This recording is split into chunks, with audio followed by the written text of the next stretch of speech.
గోబీ గోబీని అందులో వేసుకొని ఉడికించుకోవాలి. ఉడికిందో చెంచాతో చెక్ చేసుకోవాలి.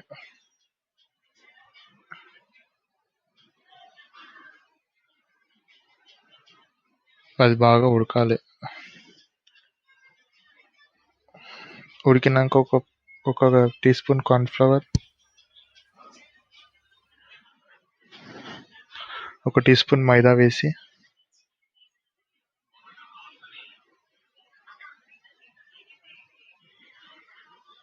ఒక చెంచా కారం వేయాలి.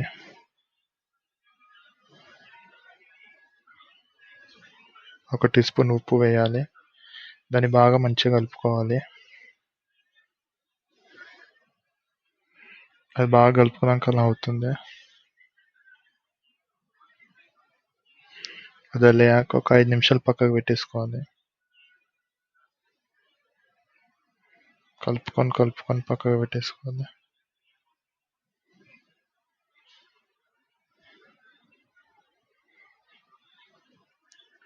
స్టవ్ పెట్టుకొని కడాయి పెట్టుకోవాలి.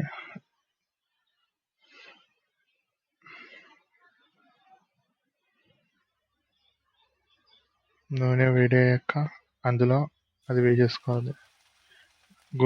గోబీ అందులో వేసేసుకోవాలి.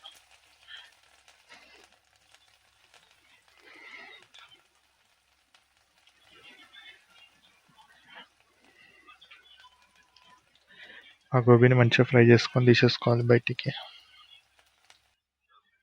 చూడండి ఫ్రై ఎలా చేసుకున్నాను.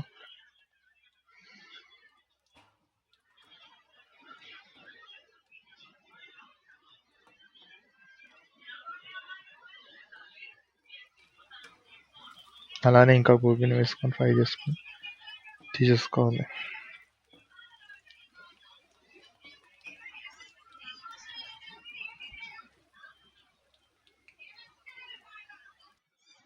ఇప్పుడు కడాయి పెట్టుకొని కడాయిలో ఎల్లిపాయలు, పచ్చిమిర్చి,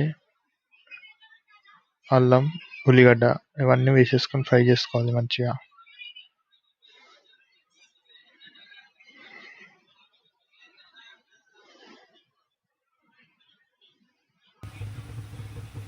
అది మంచిగా ఫ్రై అయినాక అందులో సోయా సాస్ ఒక టీ స్పూన్, టమాటా సాస్ ఒక టీ స్పూన్ అది వేసి కలుపుకోవాలి. ఇప్పుడు అందులో మనం గోబీ మంచిగా వేసేసి బాగా కలుపుకోవాలి.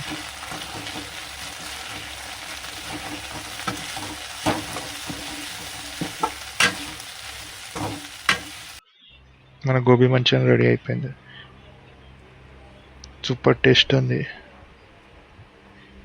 ట్రై చేయండి, సూపర్ టేస్ట్ ఉంది.